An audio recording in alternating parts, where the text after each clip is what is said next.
In this video, I want to show you how to change the app size icons on your home screen of your Samsung Galaxy A26 and A36.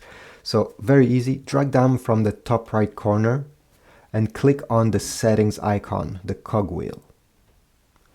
Once you're in the settings, all you have to do is to go down and select home screen, right over here, home screen. And now you're gonna have a slider on the top. By default, it's right in the middle, but you can make those icons bigger by sliding it towards the right side or smaller by sliding it towards the left side. Now, every apps have the name under them, but if you don't want that, you can uncheck and the app icon will get bigger since there will be more space.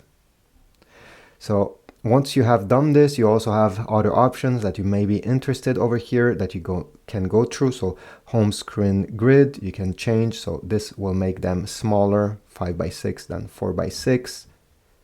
And other stuff like app screen grid, once you open the app drawer, you can also change to have them smaller or bigger. Once you're done, you can simply quit over here. And as you see, right now, they got bigger and they don't have a label under them. So if this is what you want to do, now you know how to do it. Thanks for watching. Leave a like, subscribe, and I'll see you in the next video.